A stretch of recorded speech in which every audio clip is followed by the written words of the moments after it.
to share with you my work. You know, I'm a basic science guy working on cardiovascular, doing cardio protection. I started to work on cardiovascular long time ago when I was in Africa. I will just give you one of my project that is going on in the lab. Believe me, the same a part of this work was presented last month at AHA. I can tell you it is going pretty well. People really like what we are presenting here.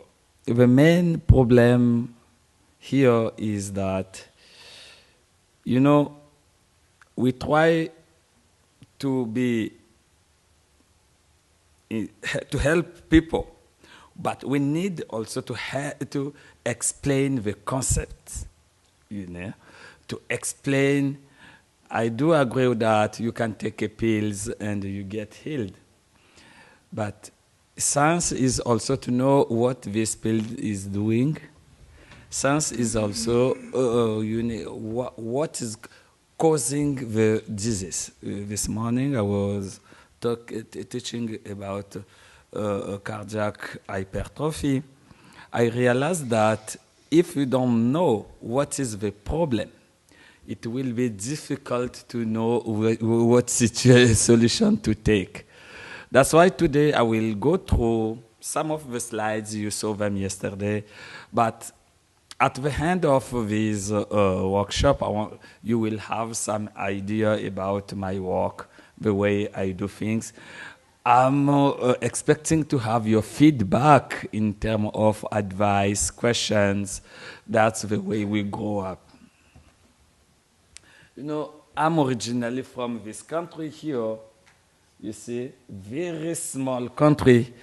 My friend who is from Nigeria, here, you see, I'm from this country. And believe me, from this country here to be a PI here, it is more difficult to say what. It is very, very. I go to meetings here in the US, a lot of them, AHA, anesthesiology, most of them, it is difficult to see African people. So I can tell you how this, how difficult it is to do this, to come here. I was born here, I grew up here. In 1975, in 1995, there was a huge war in my country. Very big war. I can tell you I lost my brother inside. The university where I was going became like a house of fighters. So the president, who was a scientist guy, decided to bring some of the students in Ivory Coast here. That's why I was lucky, because most of my friends who couldn't make it, all of them, they were smart, but they just was in the bad place at the worst moment. You see, I did in Ivory Coast 7 years, finishing my PhD, my first PhD here. After that, I decided to take another PhD program, because I knew that with African PhD, you can't go somewhere. You see, it should be impossible to reach here. For that, I took a second PhD program here in France, in Lyon, where I started to really work in cardio protection. In Africa, here in Ivory Coast, I started to work on plants, investigating the role of some plant in cardiovascular system. We were mostly working on hypertension to decrease the cardiac activity. That's why I was asking you. It was just the way we were doing it was so difficult. So I found that yours was too easy. I said, how can we go? That's I did too. We used to take, I was working on Mangifera indica. Mangifera indica, you know, it is mango. Yeah. That's how to protect, how to help against hypertension drinking a Mangifera indica. That's very archaic, and we didn't have the tools. But I learned something when I was there, how to isolate the heart and to do the lung enough. That helps me when I went to France. I used the same technique, and instead of doing and investigated the role of plants, I was now doing the role of mitochondria in ischemia reperfusion injury. It was very good. And once I finished my second PhD here, I got a job in Harvard University. Believe me, from here, look there. And here it was, I just take some time to give my story, you will see. When I came here in Harvard University, I didn't know how to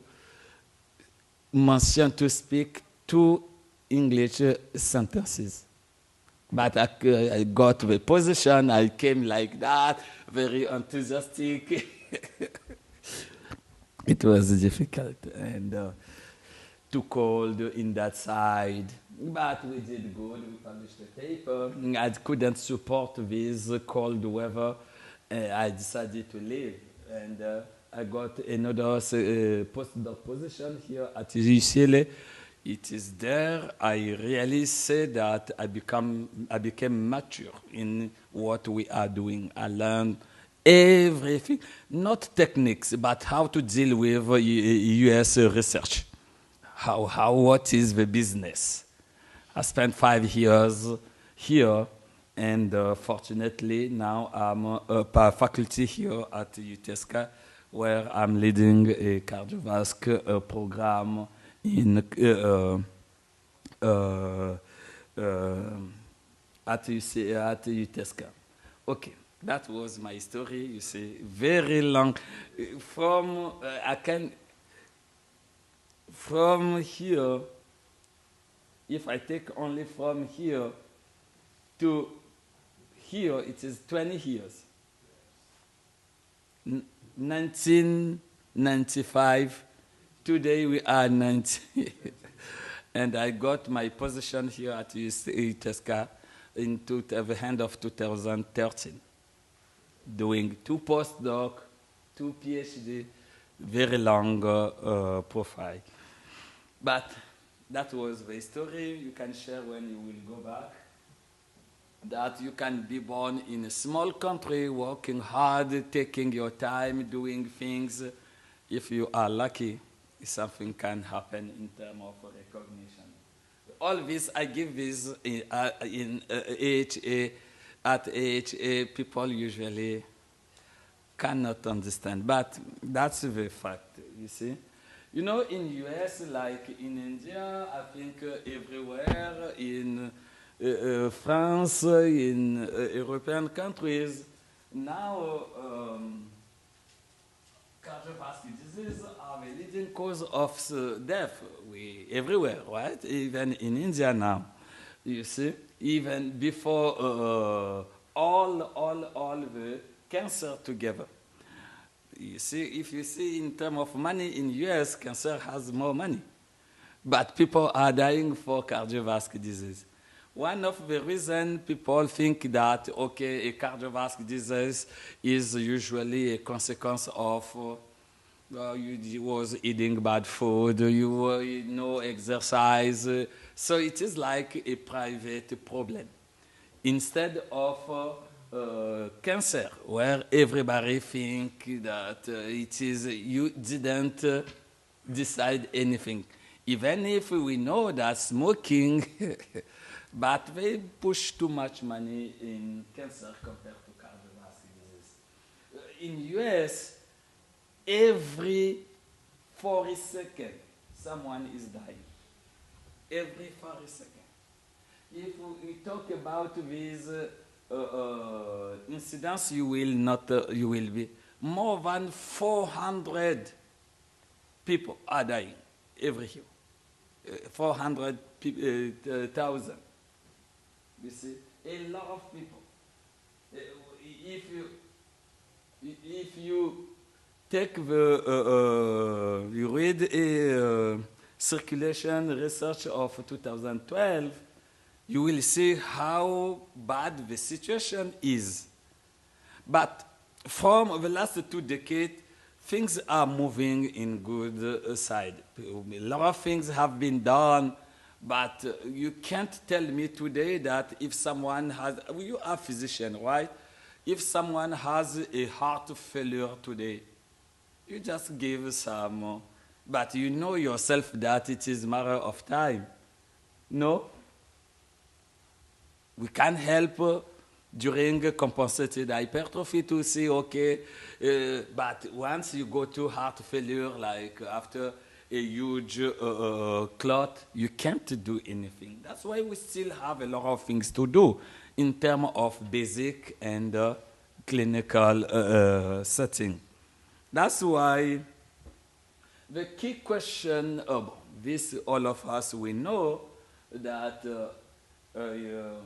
a coronary heart artery is caused by a buildup of plaque buildup here, you see, usually due to cholesterol. And after that, you can see this part here. If we take here, if you have a clot here, this part is in ischemia because it is sometimes less perfused, or in severe conditions it is not perfused. This state is named ischemia. I think you know. In clinic, the only way to save this part of the myocardium, which is not perfused, is to reperfuse as soon as possible. If no, you start to have myocardial injury. Once you have myocardial injury, you can do whatever you want. You can't bring a cell alive. So in clinical, you know that angioplasty or cardio bypass, coronary artery bypass is the strategy to help this part of the muscle which is in ischemia. But the problem, this has been developed, I think, with the hand of the early 2000, the concept of reperfusion injury. The problem is that in clinic, you are a physician, I'm a scientist, I just say what I know. If you bypass this clot here, you reperfuse here, by doing so, or even after angioplasty,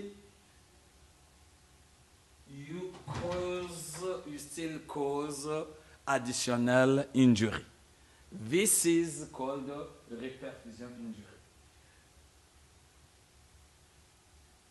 How to explain the injury after ischemia reperfusion?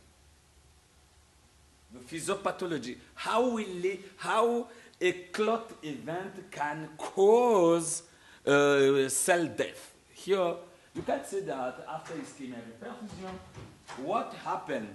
That a muscle that was in ischemia lacks everything, right? You don't have nutrients, you don't have calcium, oxygen. But once you reperfuse, once you do angioplasty or cardiac coronary artery bypass, you reperfuse that muscle, bringing a lot of oxygen and calcium. We are here in Hilton. If you have an event here, a medical center is right 10 minutes from here. If 911 comes here, they will help you. You may have some arrhythmias or some stunning, myocardial stunning, meaning that the heart will fully recover in both sides. Because in that condition, ischemia event was only in short term, like 10 minutes, 20 minutes is acceptable in human being. But if you live like where I live, it is 45 minutes to a medical center. The time 911 will come and bring you back, you can reach like 1 hour. In that conditions, this calcium, when you go to the clinic, to the surgery to help you to take out the clot, to reperfuse, you will have a lot of calcium that the muscle, the cell will not be able to regulate due to time. In that condition, this calcium or oxygen, the calcium will go to the cell. Seeing this extra stress will try to keep the calcium inside the mitochondria, just to help the cytosol to regulate the calcium. And the increase in oxygen here, we all know that will produce what? ROS production, reactive oxygen species. This calcium that get in mitochondria causes what we call calcium overload. These two conditions cause the decrease in mitochondrial membrane potential. The consequence of that, if really will take too long time, if you have very huge calcium entry in mitochondria, we will have the opening of this pore. The opening of this pore, this is a non-selective pore, you see, and it can release molecules up to 1.5 kilodalton, meaning that all the ion will jump inside and outside. The membrane potential collapses and the mitochondria are dying. When mitochondria die, you know what happened? Mitochondria should be the one who give energy to the cell to help the cell to recover. But if mitochondria are dying, the consequence is cell death by necrosis and apoptosis. That's the way we explain necrosis, apoptosis. That's the way it happens, the cause of that. So the key question, if you are in India, you are in Las Vegas, in Nigeria, everywhere, the key question everywhere is that one. Is it? I'm right. How to protect the heart muscle from damage caused by ischemia? Because that is happening. You can't prevent it. So we now know that there are a lot of things to do, but the question is still there. We need how to protect, especially when you have a long-term event. That's the reason when I went to UCLA, I started to think about my future, to develop my own project, to understand the molecular mechanisms that are involved in the progression of ischemic heart disease. To understand, meaning that to try to know exactly what are really the, if you see this here, no. But from the oxygen we go, I just say MPTP opening. But there are several things inside. It is the MPTP is a pore. What causes that? Is it only the calcium? We will see it later. So I developed my program that has two axes. One is to understand the molecular mechanisms, and the second one is to develop a novel therapeutic strategy. When I say novel therapeutic strategy is what if you have a good plant, we can work together and try to test in the model we have to try to see if we can develop something that can help against, but we will do mostly pre-clinic study to see, to make sure that this compound is ready to go to clinic setting. Before to go to concretely what I'm doing, I would like to give you some background about cardioprotection. You know, cardioprotection. What is cardioprotection? You know, if you have ischemia, you need to reperfuse to help the muscle to get recovered. If no, you are going to die. But you need to reperfuse. The problem is that ischemia and reperfusion causes a myocardial injury. That's ischemia reperfusion. Okay. How many ways we have to protect the heart against ischemia reperfusion injury? There are 3 ways. The first way has been discovered in 1986 by Marie. He showed that by doing some small training of ischemia reperfusion before the insult, the ischemia insult here could to protect the heart against myocardial infarction. What I want to say is that we can protect the heart against ischemia injury by acting before ischemia. That is more preventive. The problem, you are a physician here, you know, you never will know that when you are going out, you will have a cardiac event. So, even though this preconditioning has been abandoned, put the word preconditioning in PubMed. You will have hundreds and hundreds of papers, but all these could not be translated in clinic. The second way to protect the heart has been used before, but in 2003, Sao from Vinton Johnson lab in Atlanta found that it was possible to protect the heart at the onset of the reperfusion. That was when I started my PhD in France. It was impossible to believe, because the dogma was after ischemia, nothing to do. You see, that was the dogma in experimental, because people think that ischemia induces cell death. Not the reperfusion was only good. That was the concept. Reperfusion is only good. No. He could, using a rabbit model, protect the heart against ischemia reperfusion. I did my PhD in how to protect the heart during the reperfusion. That was the title of my second PhD. We can also regulate during the reperfusion, control the calcium, control everything we give to try to limit the myocardial infarction.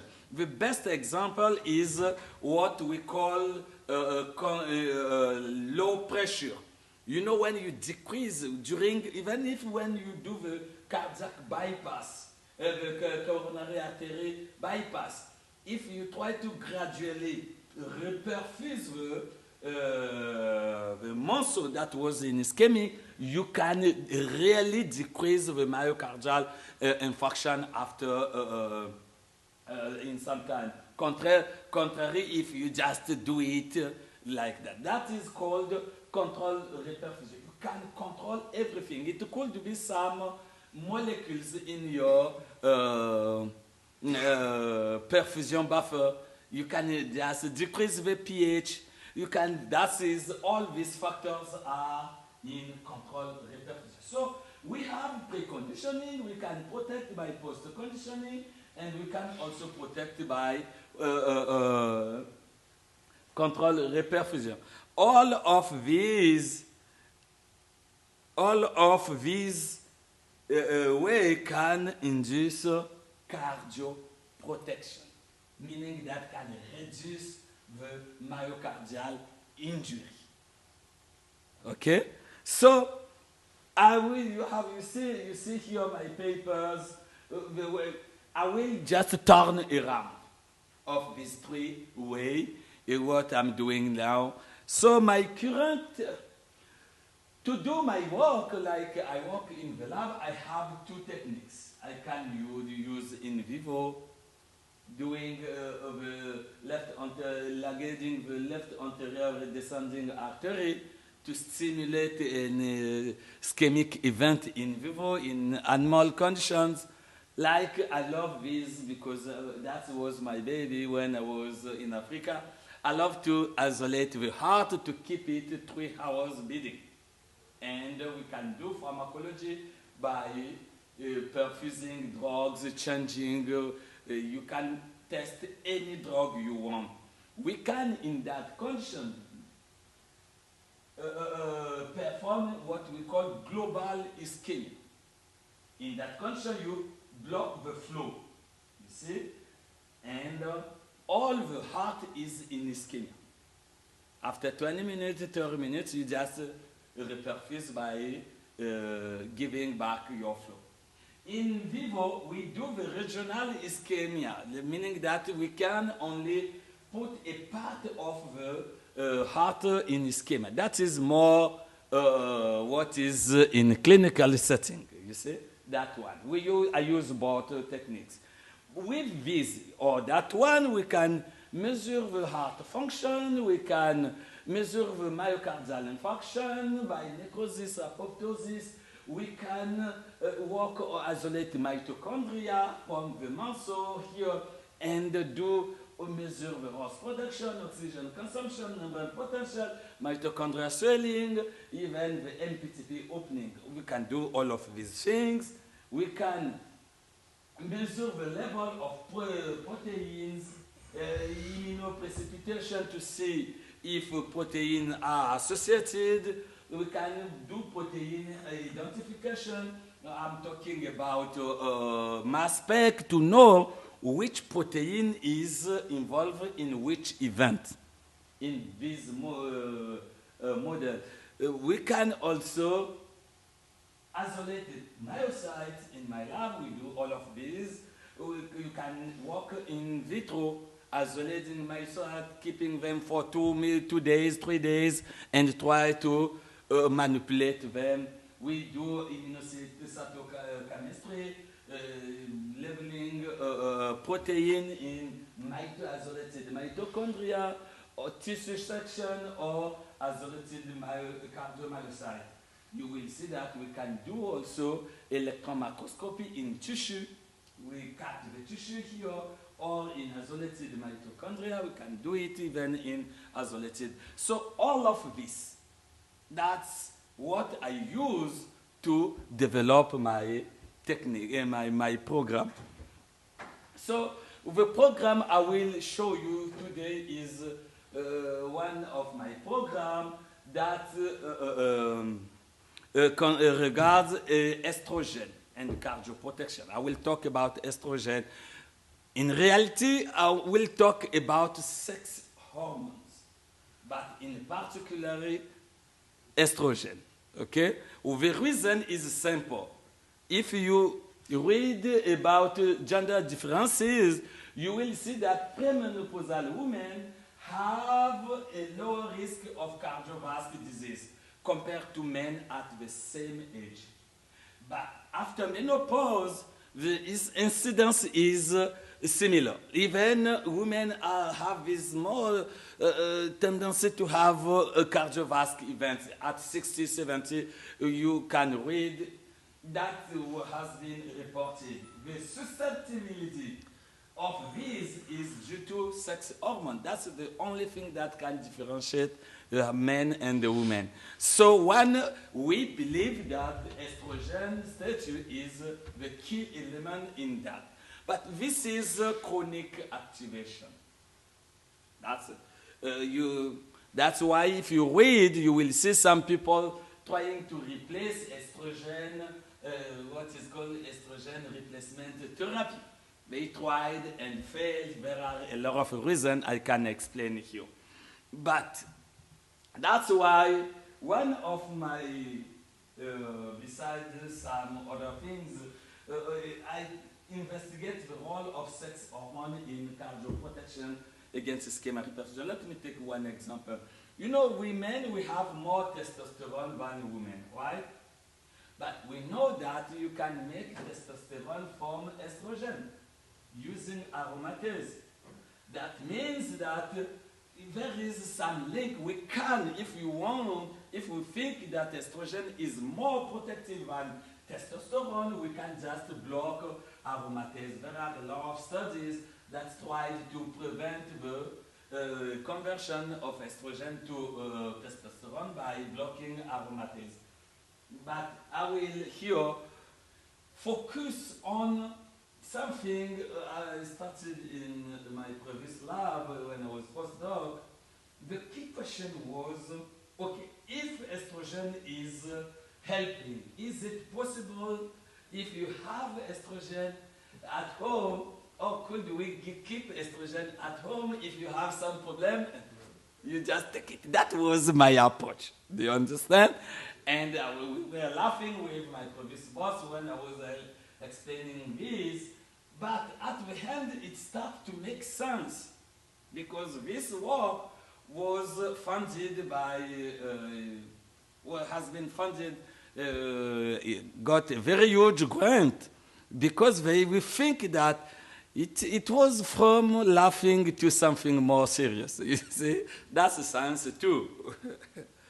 Okay. Like I told you, the first thing I did was to compare it to treatment. Here, compared to control. I just took two hearts. One, I give them ethanol, which is the vehicle of estrogen, and the second one with addition of, it was very simple, very simple. What we saw was that by doing so during the reperfusion here, if you see before ischemia, the heart function was similar, but after ischemia, ET treatment improved cardiac functional recovery. And those who were here yesterday, they saw some of these. And the myocardial infarction, which is the white area here. Yesterday I didn't have time to explain things, so I went more faster. Today I will explain them slowly. This is the same heart obtained at the end of the reperfusion here. We cut it in 4 slices and stain it in TTC. This staining colors the normal cells, viable cells in red, and the white one is infarction. So you can see that the heart treated with estrogen has less infarction. That was the beginning of this history. From this, the question was, what is the mechanism? We know at that time, when I started to work in this, it was only admitted that estrogen action can be mediated by ER alpha, ER beta receptors. These receptors are classical receptors that mediate our hormonal in vivo sex. That's very well known. When you have like teenagers, that's these estrogen effect are mediated through this. But more recently, I think 5-10 years ago, it has been discovered that a GPCR, at that time, this G, it was called GPR30, was an orphan. They didn't know what is the agonist of that GPCR. And I think so he's from New Mexico. He's working in Steven Kurtz, he found that estrogen rapid action, acute action, not chronic actions, can be mediated by this orphan. How he found it? It was simple. He did a double knockout. He knocked down these two receptors. If estrogen actions are only via these two, we should not see anything. But when he treated with estrogen, he saw that there was still estrogen actions. After some time, by doing, and they found out that it was GPR30. I think 2 years ago, it has been named G protein coupled estrogen receptor 1. Estrogen receptor now. So the question I had was, what is the role of each of these 3 receptors in mediating what I've seen before? For that, first I did something, but this was after a grant. They asked me, what is the level of each of the estrogen receptors in the male heart and female? I did with the male, I still didn't do in females. But in male, what we found is that with GPR1 was more abundant in the male mouse heart compared to ER alpha and ER beta. In both whole ventricle, like in cardiomyocyte fractions. You know, the heart has 3 kinds of cells, right? Cardiomyocytes, endothelial cells, and fibroblasts.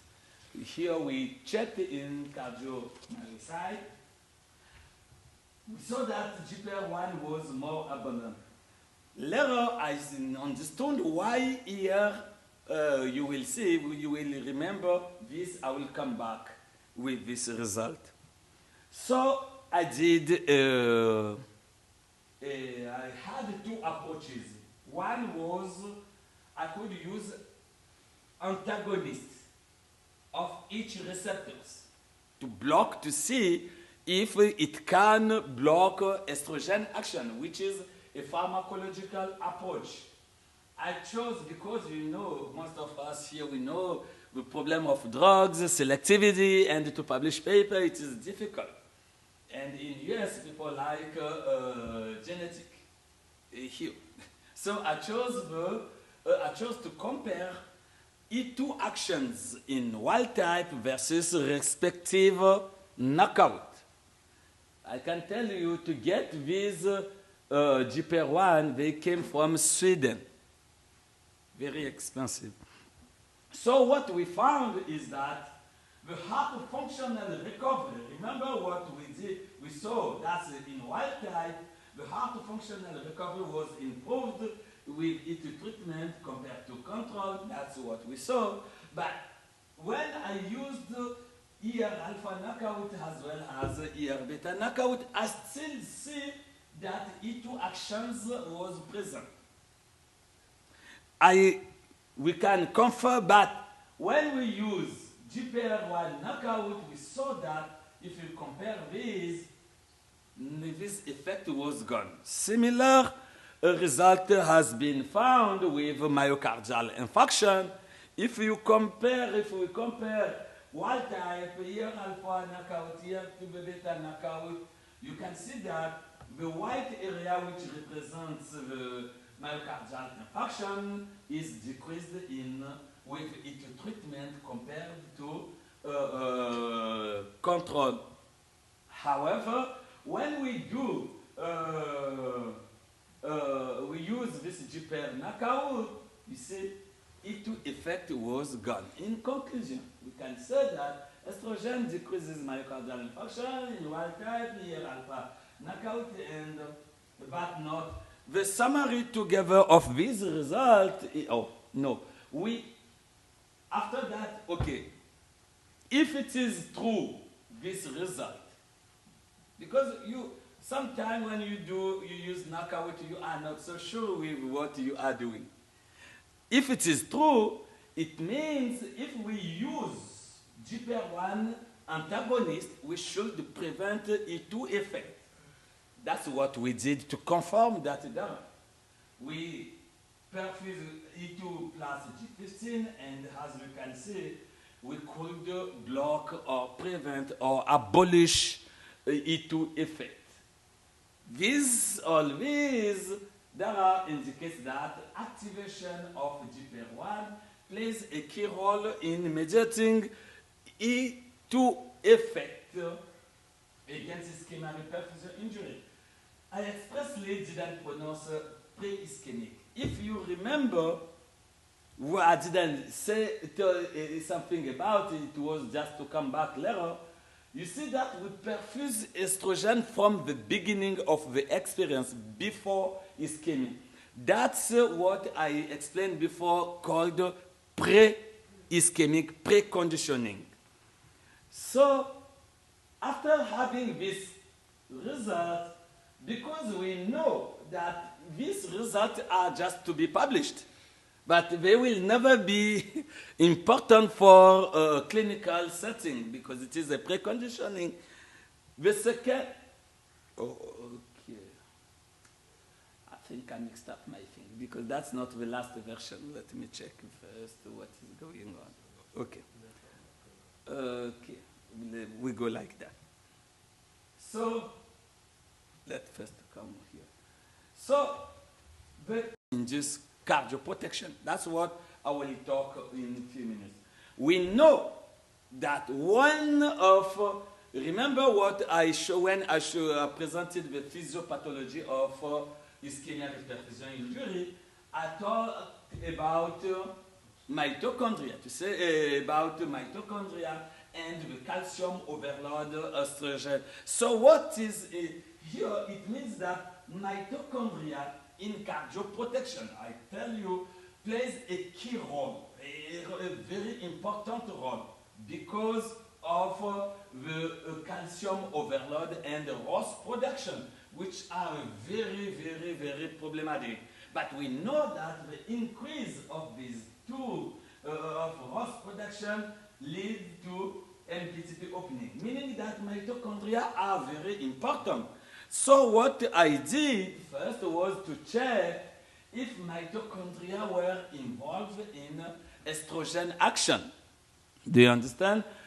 So we isolated mitochondria from non-ischemic, which is sham, ischemic, ischemia reperfusion control, and E2 treatment in wild type versus GPR knockout. As you can see, mitochondria treated with estrogen conserve or preserve their structure here compared to these mitochondria. Look at this here in wild type. The structure of mitochondria was good, but we didn't see that E2 effect when using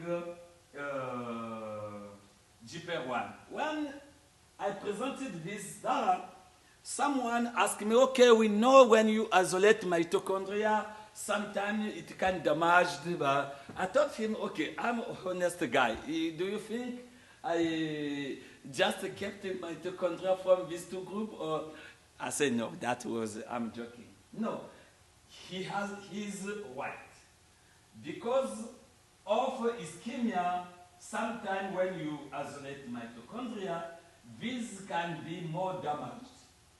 So the alternative was to image mitochondria in tissue.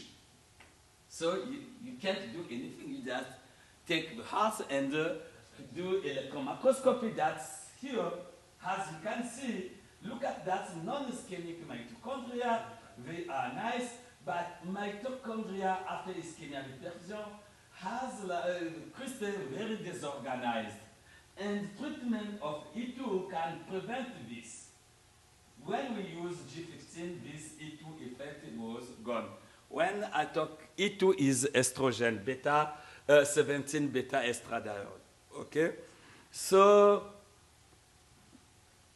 look at here, that I showed you the data. We know that mitochondria are preserved, but mitochondria is organelle. There are a lot of things inside mitochondria.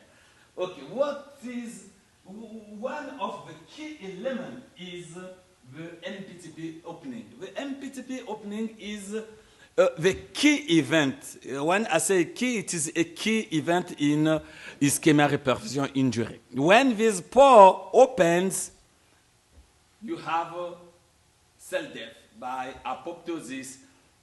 You have a release of apoptogenic factors that lead to apoptosis or necrosis. So we decided to check if the opening of this pore was involved in in estrogen actions. For that, before to do that, note that the opening of the MPTP during the reperfusion promotes the cell death, but when you delay the MPTP opening, the cell can regulate the calcium and can resist more to the ROS production. That's why it is cardioprotective. Okay? So, but the key problem we have in the field is that the structure of this MPTP is not known. When I started to work on this pore 10 years ago, we used to say, okay, the MPTP is composed with VDAC, ANT, cyclophilin D, but now this is not acceptable. People tried to knock down VDAC, ANT, they didn't see anything. Only cyclophilin D is actually accepted to be a component of that pore. So what to do, what we did to check the MPTP opening, we did this essay. Here we isolate mitochondria. We have in the buffer a dye, we call it calcium green. This dye, when it binds to calcium, it increases the fluorescence. That's why you see here, each peak corresponds to the calcium load. So we load the calcium. Remember here, we said that the calcium overload can induce the MPTP opening. We take the same approach. So we load the mitochondria from control and from E2 treatment. You see, the mitochondria treated with estrogen needed more calcium to open the MPTP. The opening of the MPTP here corresponds to the increase, because when this pore opens, it releases all the calcium and the fluorescence starts to increase. So the calcium retention capacity is the amount of calcium loaded that can cause the MPTP opening.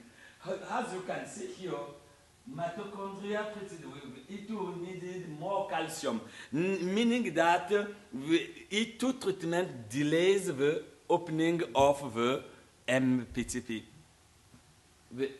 opening. So I checked if it is true, if it is this, because we knew that GPR1, this E2 effect was mediated by GPR1. So I used the same approach. Wild type, ER alpha knockout, ER beta knockout, and GPR1. Look at here. In wild type, we have the delay of the MPTP, ER alpha, ER beta, but when we used mitochondria from GPR1, we didn't see anything. The calcium retention capacity of mitochondria was similar. What that means? It means that E2 effect via GPR1 is associated with the delay of the MPTP opening. We don't know if that's the key event, but we know only that it is involved. Okay? So, in conclusion, we can say, pre-ischemic, that's, in conclusion, we can say that GPR1 activation by E2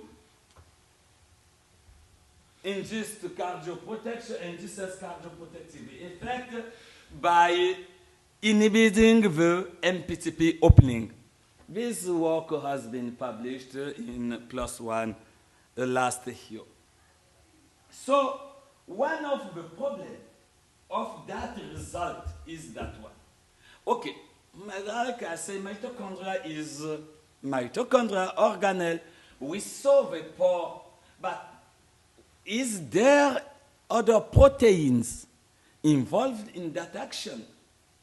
Since we don't know even the structure of this pore, I decided to identify the mitochondrial protein that are involved in E2 actions.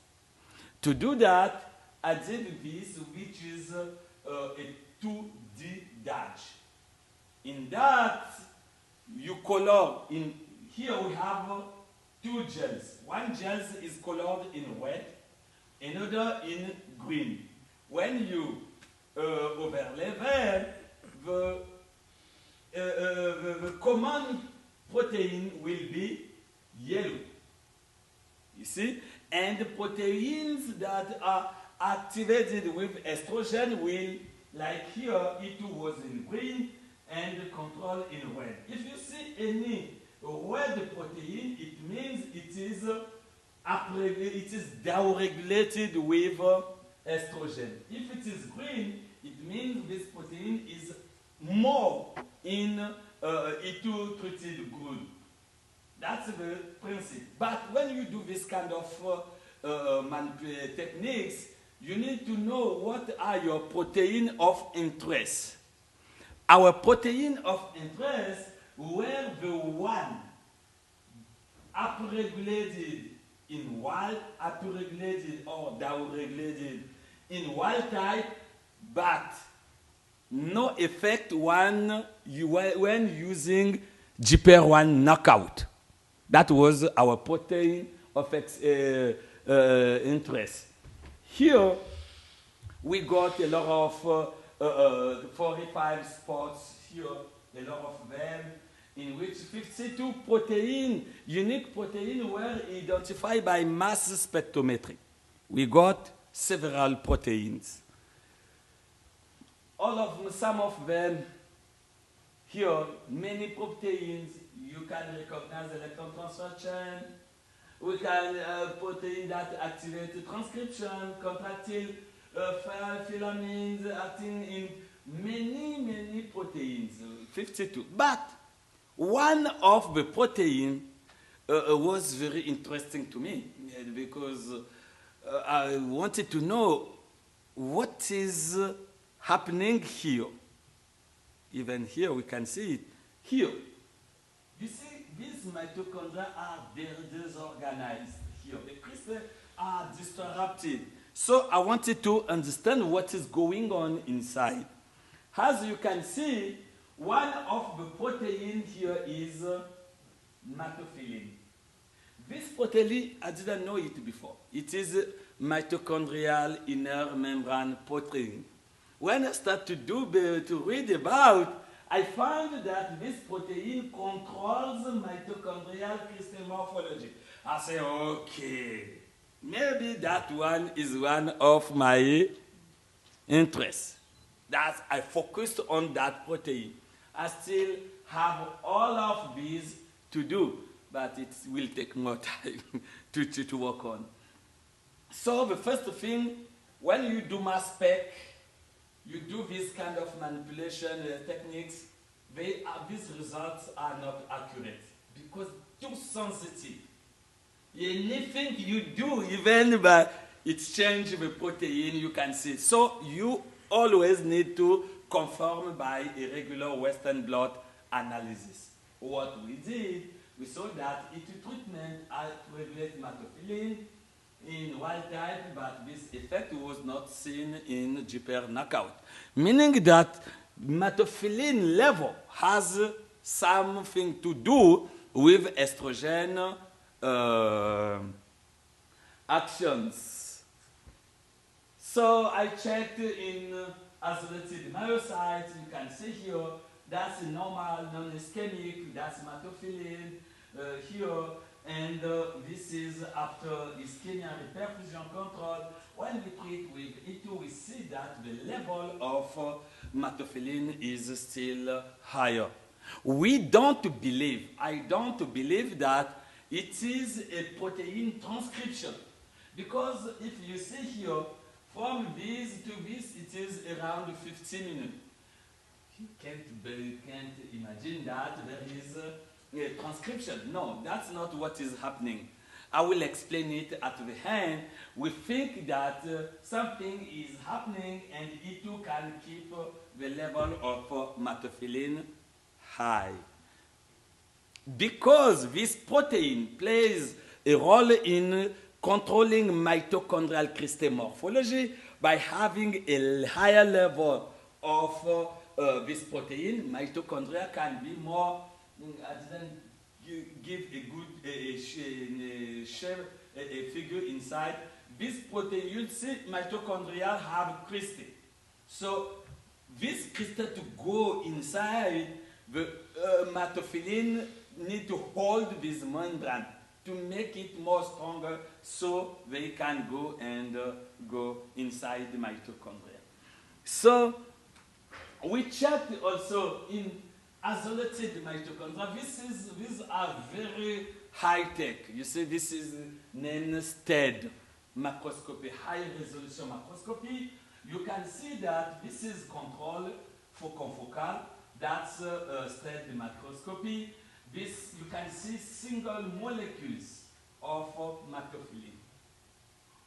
And this is after ET treatment. Look at you can see even that mitochondria here.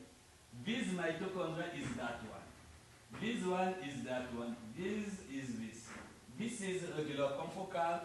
This is higher resolution that can show single molecules. So we saw that ET treatment can preserve the spatial organization of mitochondria. Compared to, look, this is that one. This mitochondria is this. Here you have this. You see that we lost a lot of mitochondria with ischemia reperfusion. So now, follow me. We know, remember, I told you that the cyclophilin D was the only protein, MPTP protein component known, right? I said that. Matophilin, we got by doing mass spec. What is common to these two proteins is that they are all located in the inner membrane of mitochondria. So I say, okay, is there any link between these two proteins? I think you are understanding what was my idea. Because I know this is the MPTP, this protein is involved. What was really the interaction between, what is causing the MPTP to get really protected? So I said, okay, if this is a structural protein that has a role in the structure, this is the MPTP protein, maybe this one is holding the cyclophilin D. That's why during ischemia reperfusion, if we lost this link, this becomes more easy to get degraded. So I checked the link between these two proteins. As you did IP, immunoprecipitation, first with cyclophilin D, and we could pull down matophilin, and the reverse co-IP also showed that we can pull down matophilin using cyclophilin D antibody. Meaning that there is probably a direct interaction between these two proteins in the inner membrane of mitochondria. So, I think we can pass this. Because we are here, the idea was to check if post-ischemic estrogen treatment can also protect the heart. We use the in vivo model here and see that when you we administrate E2 here, the white area here is decreased, the myocardial infarction is decreased compared to control, and G15 can reverse that. We also did echocardiography, and we saw that the ejection fraction and fraction shortening was better in E2 treated group compared to control, and the G15 is the GPR1 antagonist, could reverse this E2 effect. I will go faster here. We saw the same result in male and female overectomized females. So we saw also that the NPTP opening was involved in post-ischemic GPR1 activation, post-ischemic, both in female overectomized females and male. So let's pass here. That were in 3 slides we finished. But that's the most important of what I showed you so far. Like I told you, we know that GPR1 is a GPCR. In my knowledge, GPCR are only located on the plasma membrane. I don't know if GPCR can be in mitochondria. To be convinced, I took estrogen and directly put on mitochondria to see if it can delay the MPTP. No, it didn't. Meaning that the effect we see here when we perfuse the heart is via some signaling pathway. Because we know GPR1 is located on the plasma, we see some effect that E2 delays the MPTP opening. The question was, what is the mechanism from the plasma to mitochondria? So we did this. Yesterday I presented this. We checked this pro-survival kinases. Like you can see here, E2 treatment upregulates PERK, and MAP kinase pathway can prevent it, this E2 effect. We also saw that PGSK was upregulated with E2. MAP kinase, the same pathway inhibitor, could prevent this E2 effect. Meaning that this MAP kinase pathway was really involved. But to make sure that this pathway activation leads to the MPTP opening, we used the inhibitor of this pathway here, and see that when we do the calcium retention capacity, we saw that E2 effect seen in wild type was abolished, meaning that activation of this pathway really leads to the inhibition of the MPTP.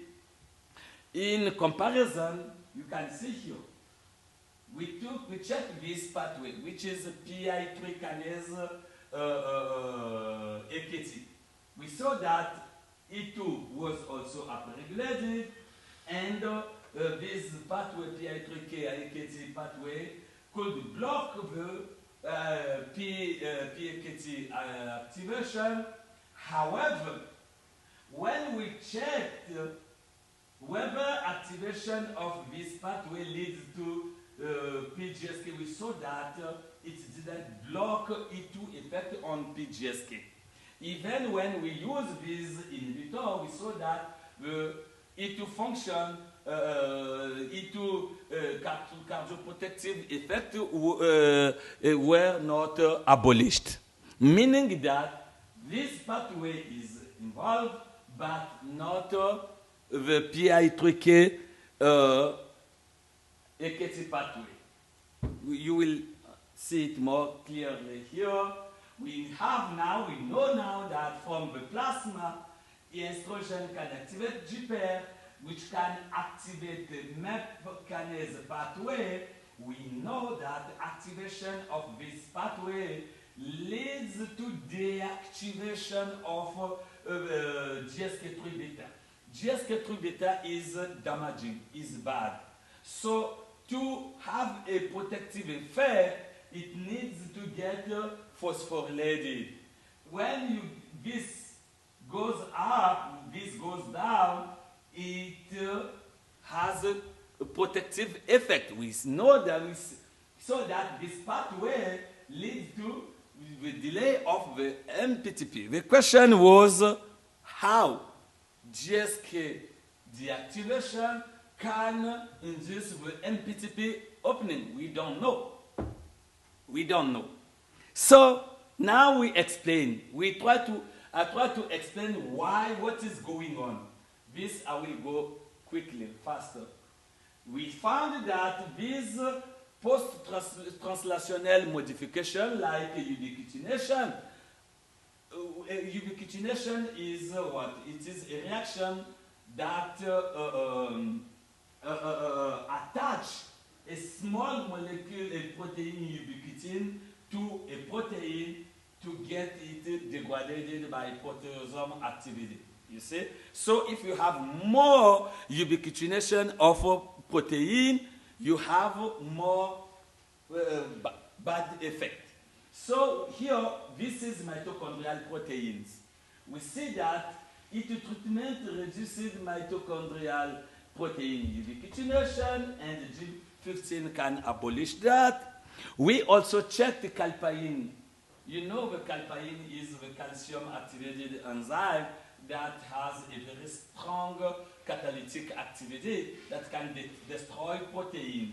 We saw that during ischemia reperfusion, here, I didn't put the charm here, but this E2 decreases the level of calpain 10. I will explain it in the next slide, but if we take calpain 1, which is the same kind of protein, but another startup, we saw that E2 did not decrease this. Note that calpain 1 is a cytosolic fraction of calpain, while calpain 10 is really a mitochondrial subunit. It is then normal to say that E2 effect did not reduce the level of calpain 1. We also check the acetylation. You see, we saw that in the cytosol, E2 treatment did not decrease, did not change the acetylation of mitochondrial protein. But if you check this one in mitochondrial fractions, we see that E2 treatment reduced mitochondrial protein acetylation, like in sham here, and G15 can prevent all this post-translational modification. Okay, let's explain it now. 3 slides, we are gone, okay? In a normal situation, what happened? We have everything normal. The MPTP is closed. In that conditions, you are healthy. Calcium can be getting, and a lot of calcium can go inside the mitochondria. Nothing, your myocytes are normal. That's the shot. Okay, we go to ischemia reperfusion stress. We have mitochondria. Think about the MPTP is in mitochondria, okay? So what happened is we saw that ischemia reperfusion stress increases mitochondrial protein ubiquitination. We saw that mitochondrial protein acetylation was also increased, and activation of calpain 10, because E2 can reduce this. All this reactions can do this. Disrupt the link between matophilin and cyclophilin D. By doing so, it promotes the opening of the pore here. That's why ischemia reperfusion can cause cell death. That's what is happening. So, what we find promote myocardial infarction. So, by changing these reactions, by activating these reactions, the ischemia promotes the MPCP opening and causes mitochondrial infarction. So let's take our situation. During ischemia reperfusion, during its treatment, we have activation of this pathway. We saw that this pathway was activated, but we don't know what it's doing. And what is happening, just to follow we have a reduction of ubiquitination of mitochondrial protein. We have a reduction of mitochondrial protein acetylation. We have autolysis of calpain. So the calpain can just do this. Get degraded due to activation of this pathway. Less calpain 10 means less catalytic activity. The consequence is that one. All these promote the binding between cyclophilin D and matophilin to be very tight. That's why when the calcium comes in, it delays the opening of the MPTP, so mitochondria can accept more calcium. The consequence of that is cardioprotection. Okay, see, we work. I like this. We are here. We have a lot of days here. This is to acknowledge women and women, not that working on estrogen is really working on sex differences. In a woman, even if it is a soldier, it is different to a man. Just to laugh, just to joke. I would like to finish by with an acknowledgement. All my collaborators, that's my PhD mentor here, these two in France. That's my lab. I have 5 people. She's not with me now. And I would like to thank my government because they supported me when remember I told you that from Congo to Ivory Coast, without help of my country, I should not be today. The French-speaking Society of Heart Transplant supported my PhD in France. I got the fellowship from postdoc. I got American Heart Association SDG. I didn't put here BGIA, and now this work is supported by Max and Mini to Merlin Volker Fund. I would like to acknowledge all of them. Thank you.